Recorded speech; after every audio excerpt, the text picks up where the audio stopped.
natwe dufise umunezero mwinshi nta musenyi twubatse ku Rutare. Hahirwa rero abubatse.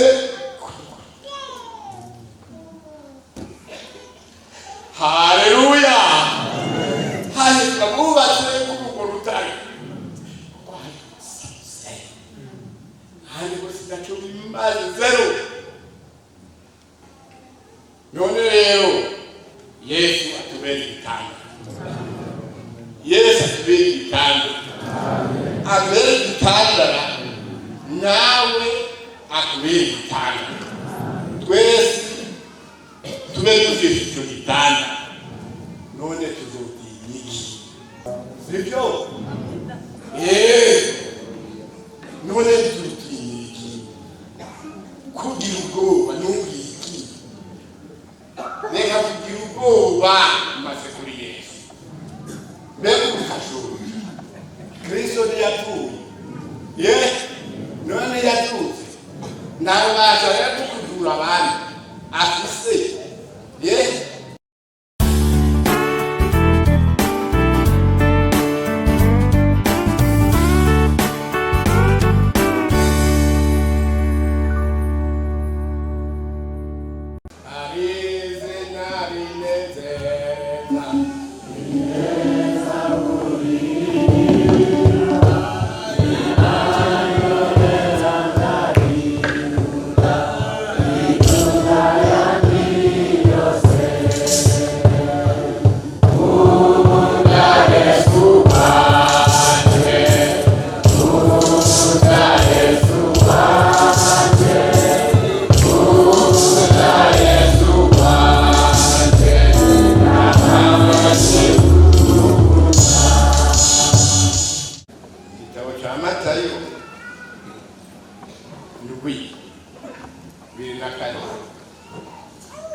Ukumva no gukora.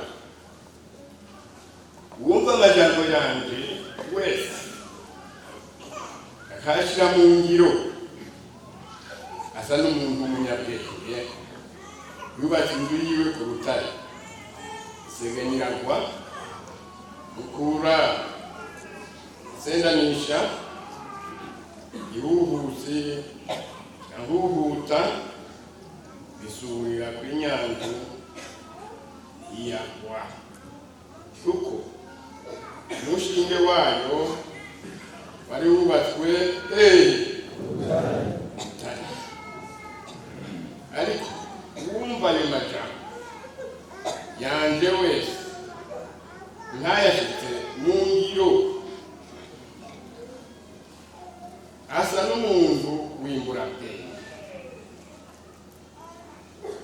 yubatse inzu yiwe ku musenyi.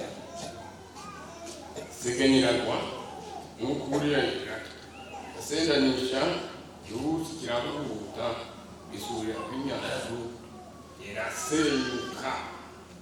Kandi isenyuka ryayo ibikomeye. Yesu arangije ayo majambo yose ishengero ritangazwa n'inyigisho zigiwe. Kuko yabigisha ko twese ububasha hasi n'abanyabwenge bameze bati. N'aya majambo niyo ifashanya ko turumvise ijambo ry'Imana uko rivuga ngo kumva no gukora. Kumva ni kimwe, gukora n'ikindi. Mbega si none ngumva amajambo yanje, amajambo ya Kristo asa n'umuntu w'umunyabwenge yubatse inzu yiwe hanyuma rero imvura iragwa. Imaze kugwa imvura iratwaza ihusi kiraza, imiyaga, ibintu byinshi by'ingorane bitera iyo si. Hanyuma rero iherezo yanyu mbega yarasenyutse. Hanyuma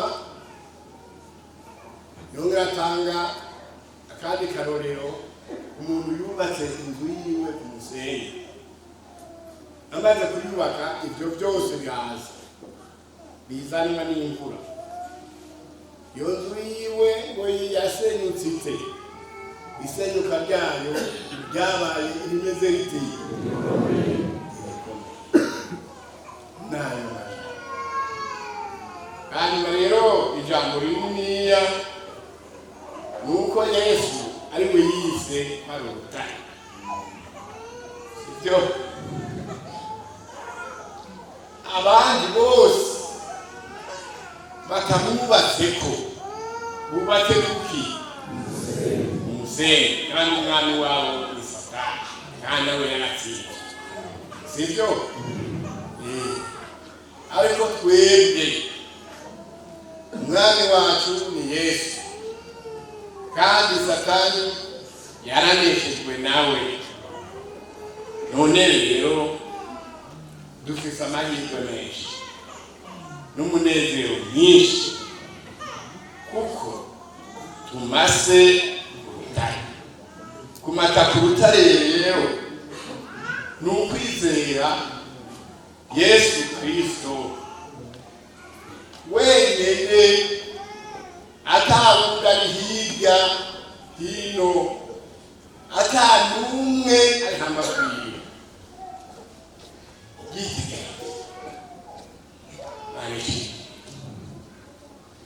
Nyiramuntu yidegenga kandi atahandi ahengamiye atari kuri Yesu wenyine.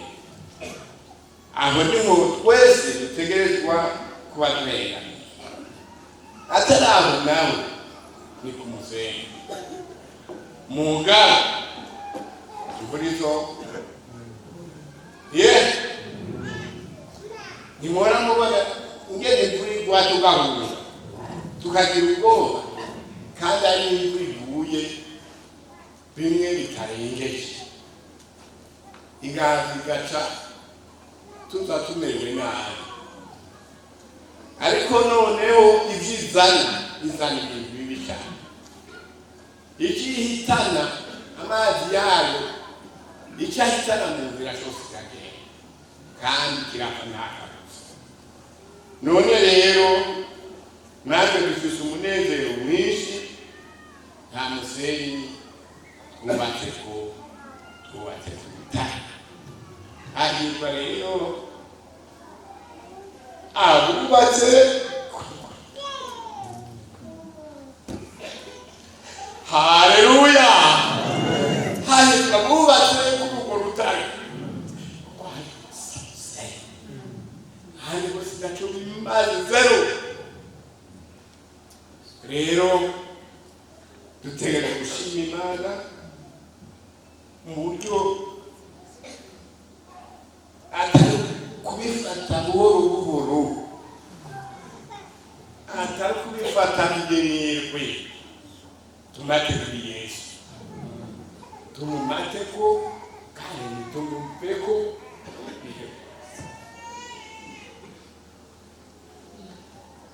Naye majambo niyo nituje utwuhagarara. Hanyuma Yesaya, Yesaya Yesaya muri 4 hatubwira ngo jewe ntacyo nzi kindi gitanda. Iko anditse ngo ntacyo nzi ikindi gitanda n'ibindi. Uhoraho ni wavuga ati nta kindi gitanda nzi kiri hambavu yanje, ni jewe jenyene. Erega niko wavuga, sivyo? Wabonye nasomye umurongo wa 8. mwoye gutinya canke guhagarika imitima, kera sinabibabariye nkabiserura, namwe muri vyabona vyo gushingira intahe, vyo kushingira intahe. Hari iyindi mana atari jewe, mbere nta kindi gitandara kiriho, jewe ntaco nzi. Imana yabwiye ubwoko bwa Isirayeli iti muri vyawe ni mwebwe nyene muri vyawe, kuko Imana yarabatabaye byinshi, ibatabara Farawo n'ingabo ziwe, sivyo? Barapfa bapfira mu kiyaga gitukura, ariko Abisirayeli bari batangiye gutinya, bagira ubwoba. Imana yibaza Mose iti yica ufise n'igihe, bakinjiza inkoni. Iyo nkoni rero ikoreshe wishire hejuru y'uruzi, acakoresha nyamuguri, bariko baratugumira bagize ubwoba, babuze iyo baja, babuze iyo bava, baragira ubwoba cane, bati turapfuye, none icatumye tuva mu Egiputa ni iki? Imana ishikira Mose ikoresha inkoni yawe, hanyuma ikoresha inkoni, umuyaga uva hirya no hirya ku mpande mw'isi zose n'ivyayo kandi n'ibikoresha. Hanyuma rero umuyaga urahuhuta kugeza aho amazi yigabanyamo kubiri, amwe arahagarara haruguru, ayandi ahagarara hagati, hacika ibarabara, sivyo? Baca barajabuka, bashitse hakurya, Imana yongera kubwira Mose koresha ca gikoresho wari ufise. Yongera ahindukira agikoresha kwa kundi nyene, ya mazi aca bateranirako bose, baza babona ibyo bari baje ko biko birareremba hejuru, sivyo? Miriyamu ashatangura ururirimbo, atanezerwa yakora, sivyo? Kuko umunezero. Hanyuma rero ngo none rero muri vyabona ni bashabo, natwe icyabona tubora, nta bisigo bitubonye bigira ubwoba, biratetemera, indwara zigira ubwoba, ibintu byose bigira ubwoba. Haleluya! Kubw'izina rya Yesu biri muri twebwe. Nico rero none Imana izatabera Abisirayeli, ngo none mwebwe nimubizire mu bitabo, mwumve icyabona, ngo none hari yindi Mana hirya yawe, nta yindi ikibuza. None rero ntayo nzi, none ikintu Imana ivuze ntaco nzi kiri hagati yaje. None rero aya majambo y'Imana natubera urufatiro rw'uyu mwaka. Yesu atubera igitanda, Yesu atubera igitanda, abera igitandara nawe akubera igitanda twese tube dufise icyo gitanda none tuzotinya iki Pawulo yavuze ngo urupfu ruzonyinjiza abatakigana aho batakigana sibyo none tutinya iki kugira ubwoba n'ubwiki reka kugira ubwoba maze kuri Yesu mbega ubukashuri Kristo ntiyapfuye none yatutse nawe bashaka kukudura abandi afise Bibiri tubwira ngo abandi bazobonerwa ni bandi igihe cyacu kiriho kiranditswe cy'abapfuye bakirabirwa none rero n'abariho bagahindurwa twese tugahura tugasanganira umwami hanyuma rero ijambo ry'Imana iraryoshe cyane hariho abantu Abisirayeli kimwe baranyegeye banyegezwa ariyo basotoye intamba ariyo basotoye bagera gusotora Abafilistiya hanyuma n'Abafilistiya yari mu gihe cya Sawuli Abafilistiya baca baratsinda batsinzwe Sawuli nawe utari kubahirwa baratekenera n'ibihumbi bitatu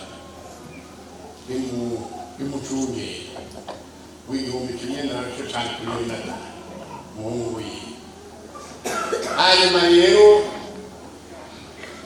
ngo Abafilistiya barikorakora baratororokana ngo baba benshi Abisirayeli ngo babone baca bagira ubwoba baca baratinya baca barajabuka Yorodani bagenda mu gihugu cy'Imyadi n'Igereyadi hanyuma rero kubw'ubwo baratinya abandi nabo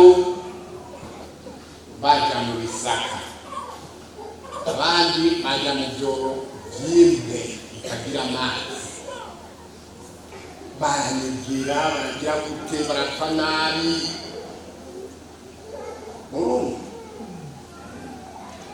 ibibabaza ibintu bitera umuntu ni byinshi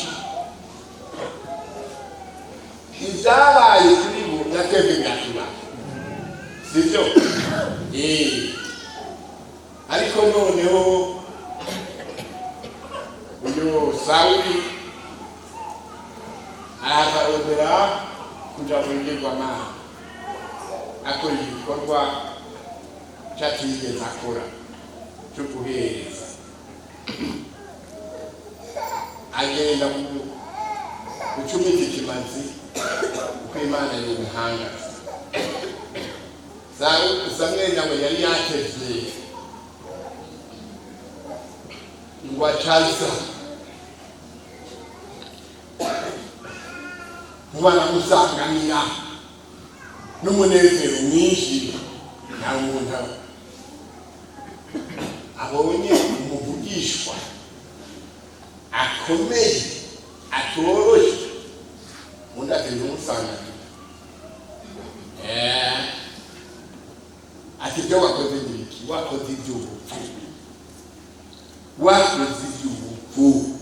kuza gutangira gutanga ubwami bwawe burahagaze burahidukiye Imana yicara n'ijuru ubundi ashyira mu gishingo cyawe kandi amuhimbane rero Imana iramutoranya icyo kimubera icyaha gikomeye cyane none rero ijambo ry'Imana ryandikwe twebwe abumva ababona abiyumvi ngo bitwigishe duca ubwenge tubivemo ibyo dutinya, nuko ntihagire ikintu na kimwe gitera ubwoba.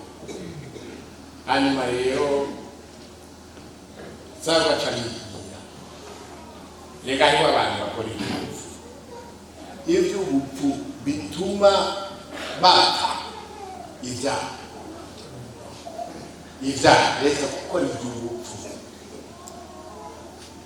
Niba ari ikintu kikuditanishije umwigisha, umuvugabutumwa muri kumwe, umupasitori muri kumwe, abungere muri kumwe, none ibyo bitera ubwoba n'ibiki? Ikaya gumiraho nyene bitera ubwoba nyene kandi biraza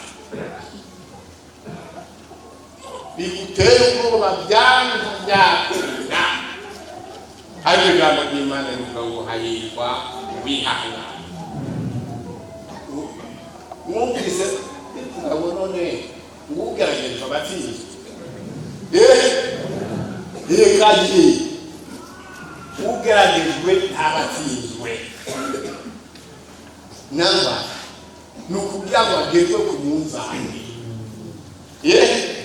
Imana mugere ku munzani kwayizeye mukuri, nuko ari uruheye, nuko ariko arayeganisha ngo ni umukristo atari umukristo. None ibyo bintu ukuza ko ariko ntubitinye, nibize kugeza ku munota wawe upfa upfe, sibyo? Abandi n'ubundi bapfuye wababishiki abakozi b'Imana ntibapfuye, none ubabishiki bagenzawe uri umukozi w'Imana ntibagukanguriye. Nezerwa ko bagukanguriye nawe uce aho baciye, sibyo? Umukristo mugenzawe ntiyakuye yizeye. None rero tumaze kuri Yesu, atubere urutare rero. Rero naho namumva urutare avuye mu ntara zanjye baca bambwira bati uru ni urutare. Ntangura kwiyumvira urutare ngwe rugumye nguko mpagaze kw'isi, rukaziyorwa rugafata umusozi muniniya kandi ari ingenzi. Ni ukuvuga ugomba kubakira ntuwo kwiba utereka uzana isima n'itafari gusa, ukaza wubaka ko hejuru uze kurondera urutare urushire mu rundi bikunda. None rero ubwo ni urutare ni runini rumeze rungana n'umusozi uri kuramira. Rero n'ahantu hagumye cyane Yesu ni urutare twashize hatoroshe. Hanyuma rero bizoza ntakabuza bijoro. Abisirayeli baraterwa n'inyota n'inzara. Imana ikora iki? Ibarungikira amazi, ibwira Mose ngo genda ukubite igitare n'inshuro imwe kandi ahije gusenga. Ati abantu barabuze amazi kandi bariko barayazi. Mose aragenda kuri ca gitanda, nuko arati amazi aca mw'isoko. Abantu baranywa, ibitungwa biranywa, ibintu byose birahodoka, biraneze. Inzara rero ni yande sibyo birakura ndakubutira, sibyo?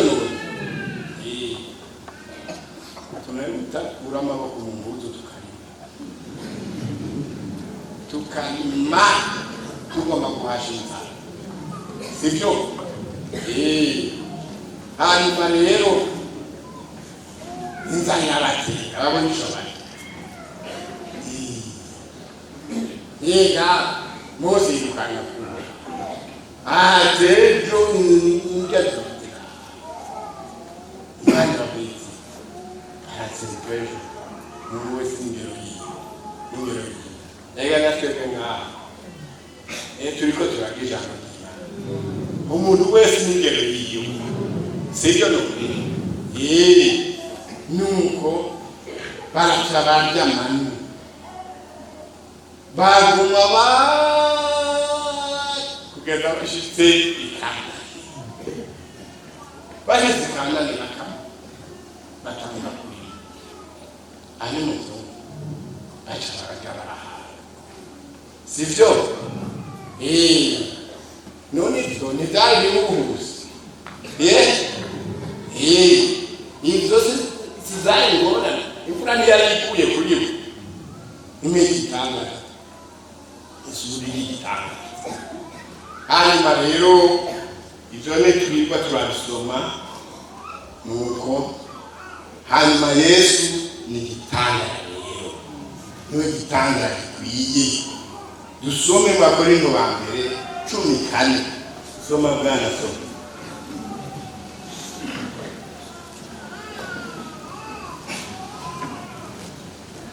Bakorinto ba mbere 10 aho ni mu murongo wonyine rusimbere kuwa gatanu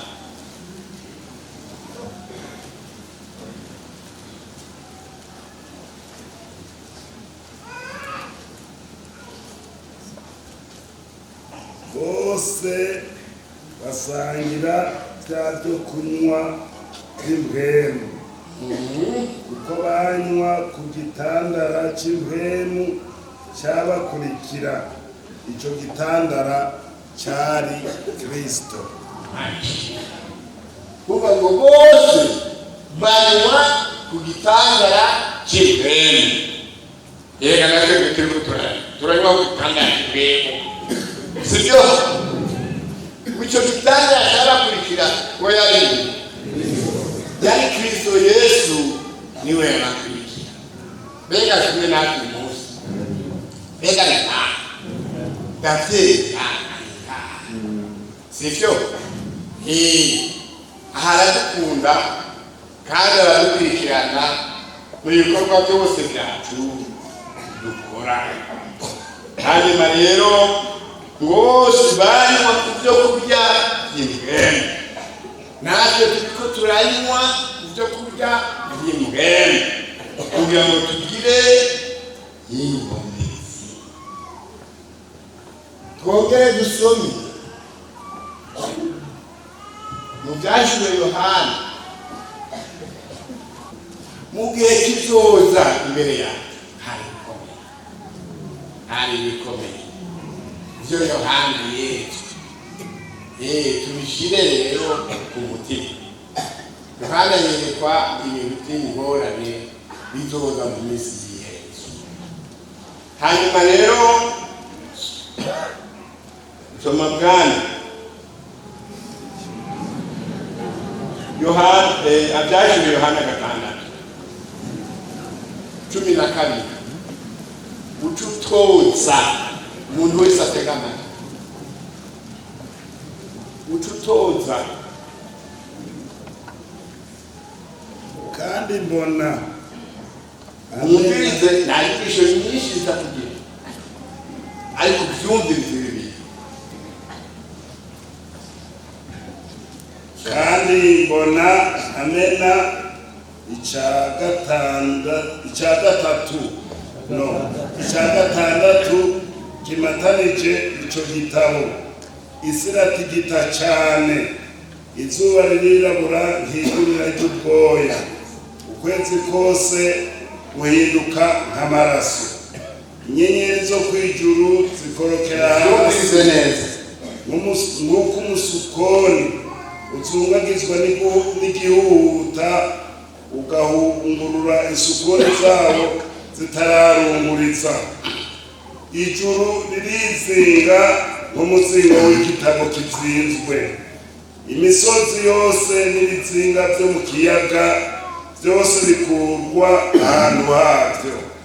Abami bo mw'isi n'abaganwa n'abakuru babagabisha b'abasoda n'abatunzi n'abanyenkomezi n'abagurano bose n'abitegevya bose binyegeza mu masenga no mu bitandara byo ku misozi. Babarira imisozi n'ibitandara bati nimutugweko muduhishe inyonga zivyagiye kuri irya ntebe n'uburake bw'umwagazi w'intama, kuko umunsi uhambaye uburake bwabo ushitse.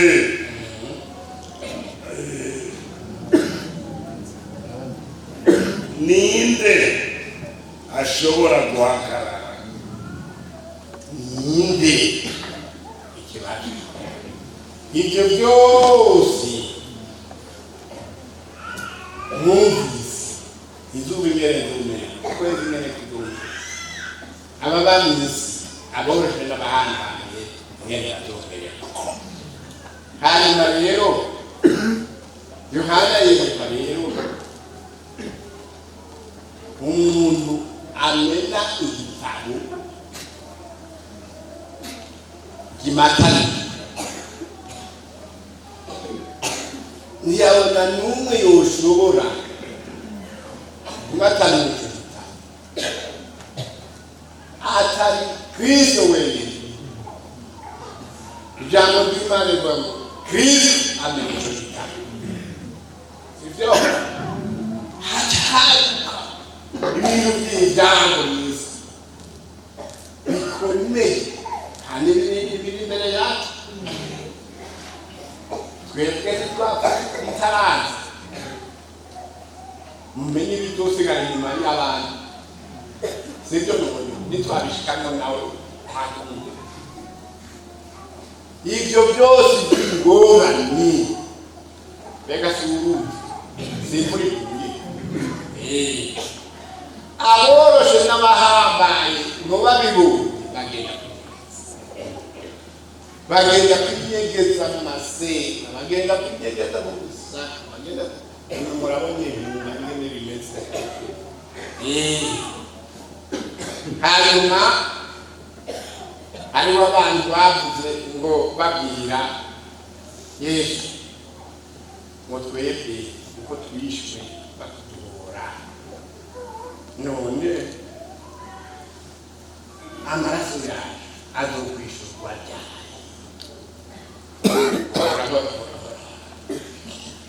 Haleluya! Ikorera ukahora bambi kumenya sibyo we murabaye ngaho ikore mukanya. Hanyuma rero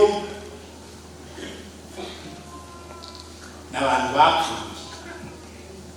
Hanyuma rero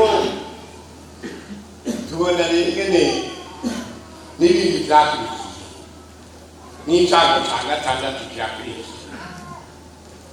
Hanyuma duca tubona izo ngorane z'abantu mw'isi canke zizoba mw'isi n'ivyabo, sivyo? Zizoba mw'isi, iyi si irageramiwe n'abantu. Hano abantu b'abanyabwenge bazi ubwenge kuturusha, erega nta bwenge tugira, ariko hari ico tubarusha na twebwe ko twamenye Yesu turi nico twabarushije, sivyo? Nawe niho tupata. Hanyuma rero barondera ibintu byo kugirana n'isi, barondera ibintu by'ubwenge bw'iburyo. Yega abantu baticana bagomba kwiganiriza,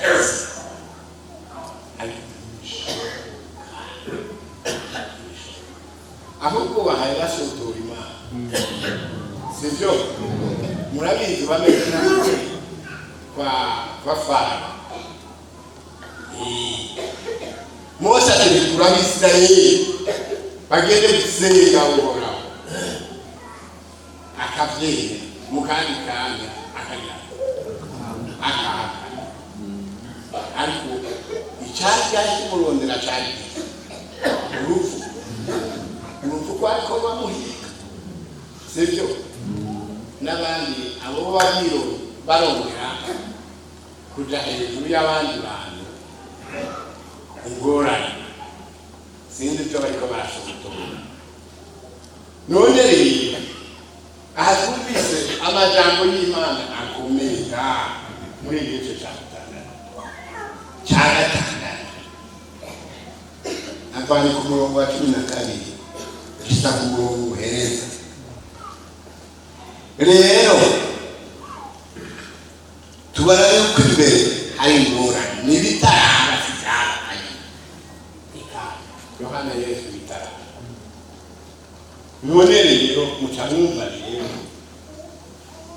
abantu bahamba abantu bose none tuzobakaba ariko noneho twebwe twakaba itugira ubwoba ekari twinjiye muri Yesu cyane iwanika nosegenya rero witosanga bitogwa ko nta kabuza kandi tumugirira nabi cyane hanyuma tugumire kuri Kristo Yesu tureke kumikanya tureke kugira ubwoba yeka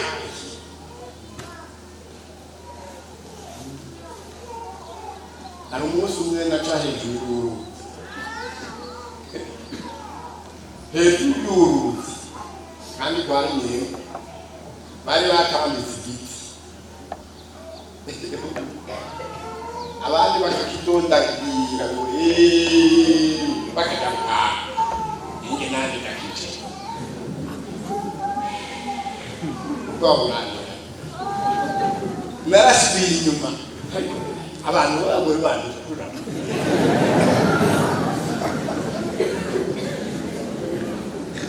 ngaja mbona umuntu urakiye unakiye jewe biri hava nahewa ndabarorera hakuno baranonhereye nuko nabarorera hakuno baraba barakira turagiye none ico giti sicho cyandikanga ni jewe ngira eka ni cyandikanga abo ko ni cyandikanga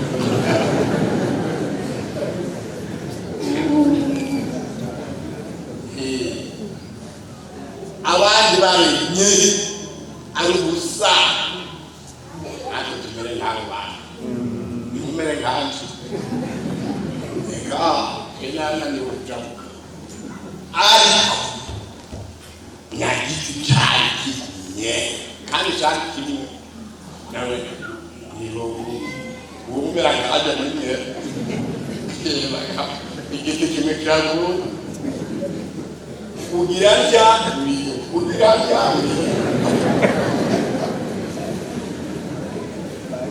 ariko muri Yesu iyo urabona iri imbuze biye zitarakoringana utemere kuko ari gachi ugomba noya ufise oya ntabwo wafise ne muri Yesu binitse tumeruko tumumateko tumugumeko duhera ibyaha burundu n'aya majambo y'Imana nifuje ko tuyarako muri uyu mwaka tumateka kuri Yesu kandi dusenge dukoreshe turonke bwa bushobozi bwanjye twikure ikintu cyose kitwicara n'aya majambo ikitwica cyose igitera ubwonko cyose n'icyaha yakoze ataco yakoze ntacyo bagira n'aya majambo y'Imana abayumvise Imana Yesu twese amen.